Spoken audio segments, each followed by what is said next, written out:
एक ऐसी love story जिसमें प्रेमी ही अपनी प्रेमिका के कत्ल का प्लान बनाता है, जिसने 3 दिन पहले ही प्रेमिका की हत्या की साजिश रची। प्लान के मुताबिक महबूबा को मिलने के लिए बुलाया और उसके गले पर ब्लेड से वार करके उसकी जान ले ली। कत्ल हुआ क्यों था, देखिए।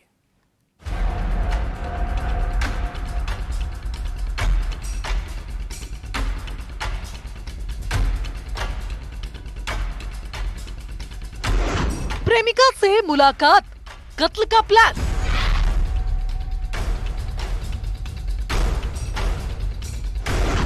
तीन दिन से कत्ल की फिराक में था वो। प्रेमिका की लाश, कातिल की तलाश।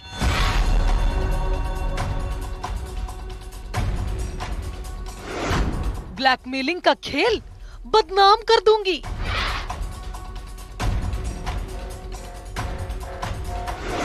शादी की जिद, प्रेमी का अलगा।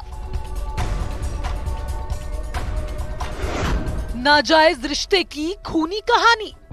इस महिला का बेरहमी से कत्ल किया गया, जिसके गले पर ब्लेड से वार किए गए। दुर्ग के करघाडी में महिला की लाश मिली। महिला के कत्ल से इलाके में दहशत थी। पुलिस के सामने सबसे पहली चुनौती थी मकतूल की पहचान होना। मृतका उतई की रहने वाली थी, नाम जमुना बाई। अब दूसरी तस्वीर देखिए, जो जमुना बाई के हत्यारे की है, जिसने जमुना की हत्या का प्लान करीब 3 दिन पहले से बना लिया था, जिसने नई ब्लेड का पैकेट खरीदा। जमुना बाई और आरोपी यशवंत साहू दोनों प्रेमी प्रेमिका थे। आखिर यशवंत ने अपनी प्रेमिका की हत्या का प्लान क्यों बनाया, वो भी 3 दिन पहले।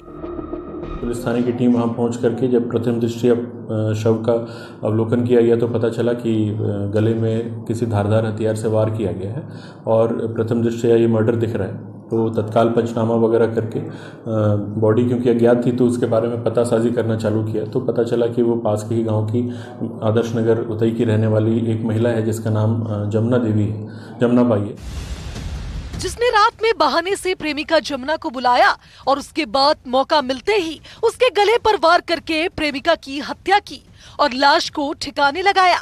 ब्लेड भी फेंक दिया और घर जाकर इत्मीनान से सो गया। जमुना बाई के संबंध में फिर और पतासाजी हम लोगों ने करना चालू किया तो पता चला कि काफ़ी सालों से ये अपने पति से अलग रह रही है और इसका यशवंत साहू नाम के एक व्यक्ति के साथ में अवैध संबंध था। और यशवंत साहू के बारे में फिर हम लोगों ने पूछताछ की। सबसे पहले उसको घेराबंदी करके हम लोगों ने कस्टडी में लिया। कस्टडी में लेने के पश्चात जब उससे थोड़ी कड़ाई से पूछताछ की तो उसने अपना अपराध कबूल किया। हत्यारे प्रेमी का सुराग पुलिस को कैसे मिला, ये भी सुनिए। पुलिस को दोनों की लव स्टोरी की खबर लगी। हत्या के शक में जब यशवंत साहू से पुलिस ने पूछताछ की तो ये चौंकाने वाला खुलासा हुआ कि यशवंत तो 3 दिन पहले से हत्या का प्लान बना चुका था। वजह थी प्रेमिका की शादी की जिद। आरोपी के मुताबिक दूसरी वजह थी शादी नहीं करने पर ब्लैकमेलिंग, बदनाम करने की कहानी। ये बताया कि उसकी भी पत्नी जो है उसको छोड़कर चली गई थी क्योंकि इन दोनों के बीच में अवैध संबंध था। ये जमुना बाई इसके ऊपर बार बार दबाव डाल रही थी शादी करने को लेकर के, बट वो उससे शादी नहीं करना चाहता था। और दूसरी तरफ उसकी पत्नी ने भी ये शर्त रखी थी कि जब तक इसके साथ संबंध रहेगा तब तक वापस नहीं आएंगे। तो इन सब चीज़ों से वो थोड़ा परेशान हो गया। अब सवाल था, आखिर यशवंत प्रेमिका से दूर क्यों जाना चाहता था? उसे प्रेमिका क्यों खटक रही थी? दरअसल यशवंत शादीशुदा था, जिसकी पत्नी को इस अवैध संबंध की भनक लगी और वो पति को छोड़कर मायके चली गई। वापस लौटने की शर्त रखी कि प्रेमिका को चुनो या बीवी को। पैसों की डिमांड भी कर रही थी कि अगर वो शादी नहीं करता है तो उसको बदनाम करेगी और उसके एवज में पैसों की डिमांड कर रही थी। तो उसके मन में ये इसको लेकर के काफ़ी ज़्यादा वो थोड़ा सा परेशान था और इसने 3 दिन पहले ही ये प्लान बनाया। जब उसकी पत्नी ने कहा कि अगर जब तक ये संबंध में साथ में है तब तक वो वापस नहीं आना चाहती, तभी उसको लगा कि अब इसको रास्ते से हटाना चाहिए और उसने फिर ब्लेड खरीदा। ब्लेड बिल्कुल नया ब्लेड का पैकेट ले करके फिर रात में उसने प्लान बनाया कि इसको एक सुनसान मैदान में ले जाकर के फिर वहां पे इसकी हत्या करेगा। इधर प्रेमिका की शादी करने की जिद, उधर पत्नी की शर्त, फिर नाजायज रिश्ते को हमेशा के लिए खत्म करने के लिए आरोपी ने खेला ये खूनी खेल। दुर्ग से मिथिलेश ठाकुर के साथ bureau report, news 18, Madhya Pradesh, Chhattisgarh. बड़ी खबर दिल्ली से इस वक्त आपको बता रहे हैं। दिल्ली में केंद्रीय चुनाव समिति की बैठक और मध्य प्रदेश में बीजेपी की हारी हुई सीटों पर चर्चा। दूसरी सूची के लिए करीब 35 से 40 सीटों को मंजूरी और इन सीटों पर बीजेपी पिछले चुनाव में हारी थी। दूसरी सूची कभी भी जारी की जा सकती है, ये माना जा रहा है। बड़ी खबर आपको बता रही हैं। दिल्ली में केंद्रीय चुनाव समिति की बैठक बीजेपी की चल रही थी और इस बैठक में मंथन किया गया। पहली लिस्ट भी ऐसी बीजेपी की तरफ से जो जारी की गई थी मध्य प्रदेश और छत्तीसगढ़ दोनों ही राज्यों के लिए, उसमें भी वो सीटें थी जो आकांक्षी सीटें थी जो बीजेपी जीत नहीं पाई है, जहां टफ फाइट है या बीजेपी ने अपना झंडा वहां पर नहीं गाड़ा है। और उसके बाद एक बार फिर से जो बैठक हुई है उन सीटों पर ही ये बैठक हुई है जहां पर जो सीटें जो हैं वो बीजेपी के लिए मुश्किल भरी रही हैं या जहां पर टफ फाइट देखी जाती है। तो ऐसे में दिल्ली में केंद्रीय चुनाव समिति की जो बैठक हुई है, मध्य प्रदेश में बीजेपी की हारी हुई सीटों पर इस बैठक में चर्चा की गई है और माना यह जा रहा है कि दूसरी सूची जो है वो 35 से 40 सीटों के आसपास की आ सकती है। करीब 35 से 40 सीटें ऐसी हैं जिनको मंजूरी दे दी गई है, जिन पर मुहर कुल मिलाकर कह सकते हैं कि लग गई है, जिनके ऊपर चेहरे तय हो गए हैं कि किन्हें मैदान में उतारना है। इन सीटों पर बीजेपी पिछले चुनाव में हारी थी और दूसरी सूची कभी भी जारी हो सकती है। सूत्रों के मुताबिक करीब 40 सीटों पर चर्चा हुई है और इसमें 35 सीटों पर नाम तय हो गए हैं। आज बड़ी सीटों में छिंदवाड़ा सीट पर भी नाम तय हो गया है। बड़ी खबर आपको बता। अनूप गुप्ता हमारे संवाददाता दिल्ली से जुड़े हुए हैं, सीधे उन्हीं के पास चलते हैं, उनसे जानकारी लेते हैं इस बैठक को लेकर के। अनूप, 40 सीटों पर बात हुई, 35 पर नाम तय हो गए, लिस्ट कब आएगी? पहली लिस्ट आ चुकी, दूसरी का इंतजार।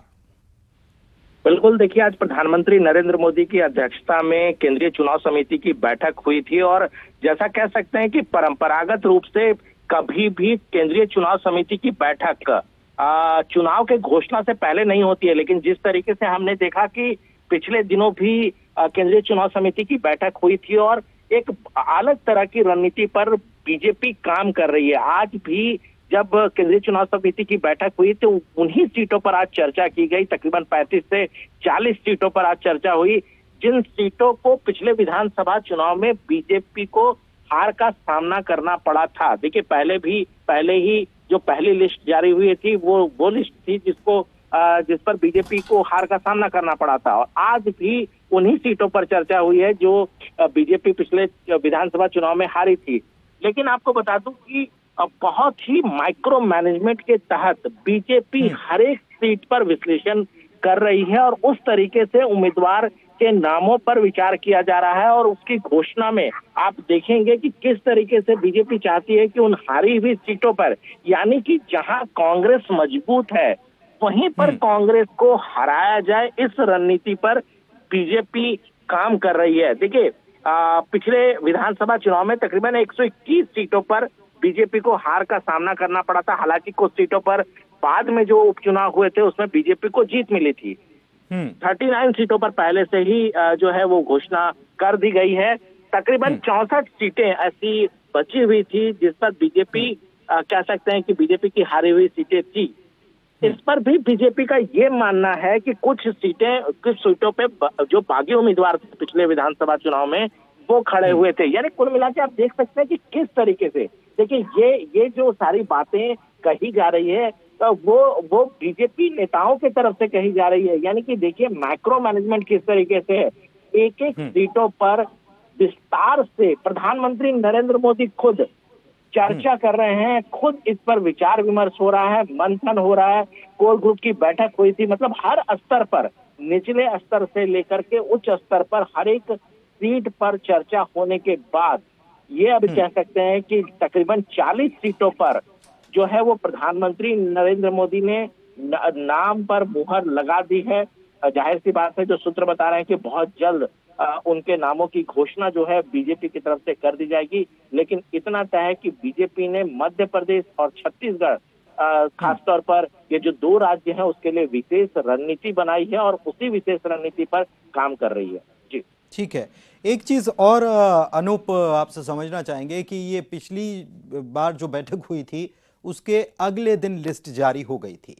क्या कल इंतजार किया जाए इस सूची का या समय लग सकता है? बिल्कुल नहीं। देखिए, जो सूत्र बता रहे हैं उसके मुताबिक कभी भी जो है वो लिस्ट जारी हो सकता है, क्योंकि देखिए, प्रधानमंत्री नरेंद्र मोदी की अध्यक्षता में ये बैठक हुई है और केंद्रीय चुनाव समिति की बैठक में नामों पर मुहर लगाई जाती है, नामों पर चर्चा नहीं की जाती है। यानी कि ये कह सकते हैं कि यहाँ पर मुहर लगाई गई है और जिन नामों पर मुहर लगाई गई है उसके नाम की घोषणा कर दी जाएगी। यानी कि जिन सीटों पर चर्चा ही नहीं हुई है उसकी बात ही नहीं कही जाएगी। केंद्रीय चुनाव समिति मुहर लगाने के लिए होती है और जाहिर सी बात है, सूत्रों के मुताबिक अब आप कह सकते हैं कि 24 घंटे के अंदर अंदर बीजेपी अपनी दूसरी लिस्ट, जो हारी हुई सीट है, उसकी लिस्ट में उम्मीदवार के नाम की घोषणा कर सकती है। एक चीज और अनूप आपसे समझना चाहेंगे, क्योंकि पहली लिस्ट जो जारी हुई उसका विरोध भी कुछ जगहों पर देखने को मिला था कार्यकर्ताओं के द्वारा ही, क्या इस पर भी बात हुई है? यही चीजें जो अभी लगातार हम कह रहे हैं कि बीजेपी ने अपनी रणनीति बदली है। देखिए, जो परंपरागत तरीके से बीजेपी ये किया करती है कि जब चुनाव के तारीखों की घोषणा हो जाती है, जब नामांकन की प्रक्रिया शुरू होती है, उस वक्त वो उम्मीदवारों के नामों की घोषणा करती है जिससे किसी तरीके का विरोध का सामना ना करना। ठीक है, बहुत शुक्रिया अनूप आपका इस जानकारी के लिए। उस गांव में एक विवाद को सुलझाने के लिए पंचायत बैठने वाली थी। दोनों पक्ष के लोग भी शामिल हो रहे थे। विवाद पर राजीनामे के लिए यह पंचायत हो रही थी, लेकिन राजीनामे से पहले वहां सुनाई दी ठाए ठाए की आवाज। दतिया में हुआ गोलीकांड थर्रा कर रख देता है। दहशत भरे ये वो 15 मिनट जब 5 लोगों की हत्या कर दी गई।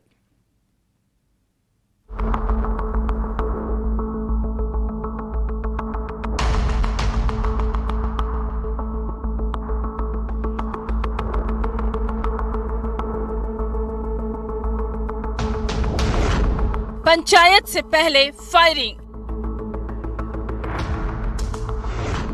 जब बोली गई गोली की बोली, मामूली सी बात बिछ गई लाशें।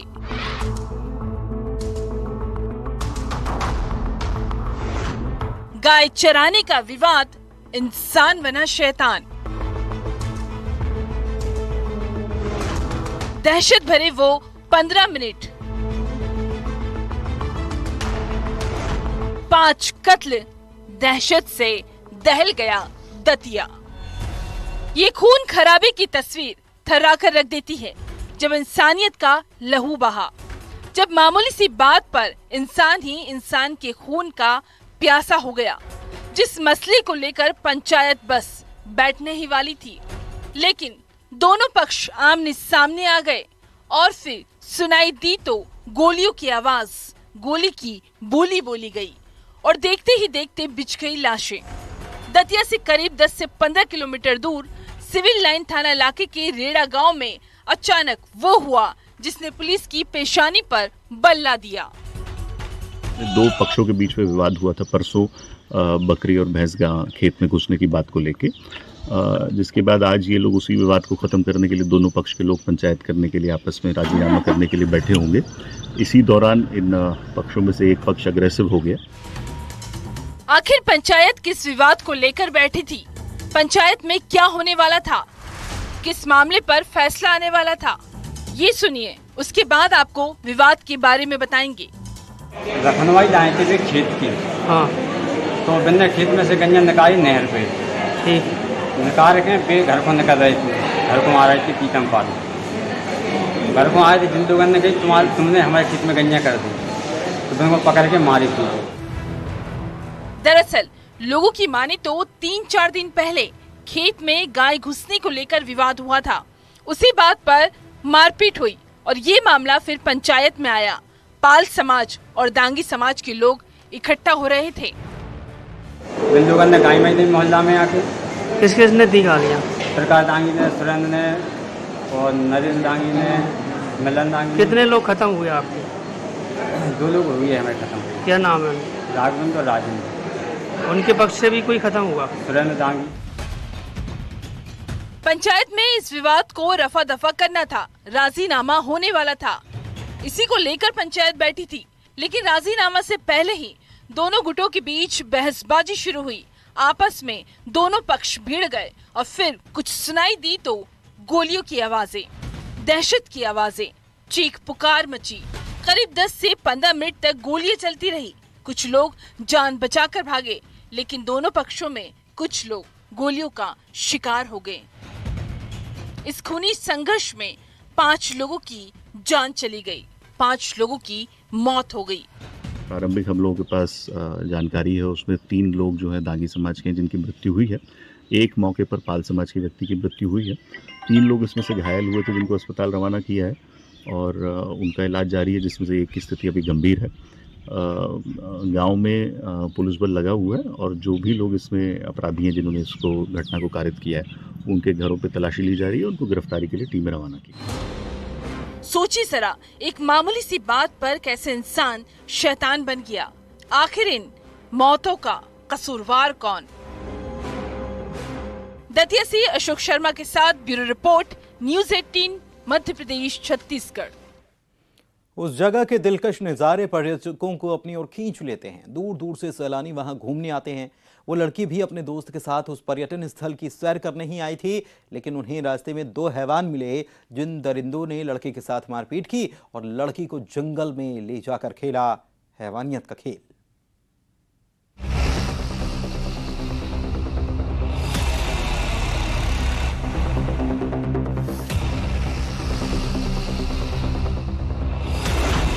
जंगल में वो ढूंढे शिकार।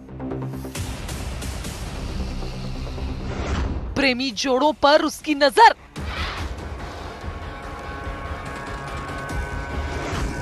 वीडियो से ब्लैकमेलिंग का खेल।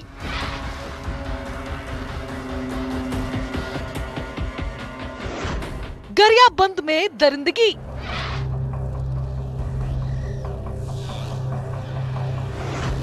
सलाखों में हैवान। एफआईआर में कैद उस कलंक की कहानी को आपको सुनाते हैं, जिस कलंक की कहानी में इन 2 लड़कों पर संगीन इल्जाम लगा है। इल्जाम ब्लैकमेलिंग का, आरोप हैवानियत का। दरअसल गरियाबंद के प्रसिद्ध घटारानी में लड़की अपने दोस्त के साथ घूमने गई और आरोप है कि लड़का लड़की को अकेला देखकर इन दोनों आरोपियों ने लड़की के दोस्त के साथ मारपीट की। लड़की का मोबाइल लूटा, रुपए भी लूटे। उसके बाद जो हुआ वो होश उड़ाने वाला है। लड़की के दोस्त को डरा धमका कर भगा दिया और लड़की को डरा धमका कर जंगल में ले गए। जंगल में उसके साथ दरिंदगी की। जैसे तैसे लड़की इन आरोपियों के चंगुल से छूटकर आई और फिर अपने दोस्त के साथ फिंगेश्वर पहुंची। इसमें पीड़िता द्वारा जो है थाने में आकर के जो है लिखित आधार पर उसका रिपोर्ट की कि घटारानी में जब घूमने गए थे तो 2 आरोपी जो है महेंद्र सिन्हा और राजू यादव करके जो है उनके साथ जो है गैंग रेप किया था। पुलिस ने तफ्तीश की तो गांव में आसपास के लोगों से पुलिस को आरोपियों का सुराग मिला। छुइया के महेंद्र सिन्हा और जोगीडिपा के राजू यादव को पुलिस ने धर दबोचा, जिसे आज पतासाजी कर जो है गिरफ्तार कर जो है न्यायिक रिमांड पे भेजा गया है। 5 साल पहले घटारानी के जंगल में पुलिस ने 6 आरोपियों को पकड़ा था। लूट की वारदात में जो शामिल थे।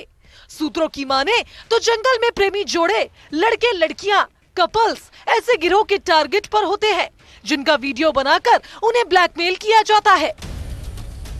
दरिंदगी का खेल भी खेला जाता है। बदनामी के डर से अक्सर ऐसे मामले दब जाते हैं। आखिर जंगल में और कितने राज। 2000 रुपये लूटने की जो बात शिकार मतलब पीड़िता द्वारा बताया गया है। पकड़े गए आरोपियों की पुलिस वाले अब क्राइम कुंडली खंगाल रहे हैं। गरियाबंद से शेख इमरान के साथ bureau report, news 18, Madhya Pradesh, Chhattisgarh.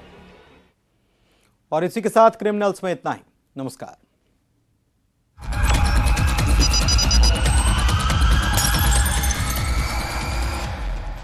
Headline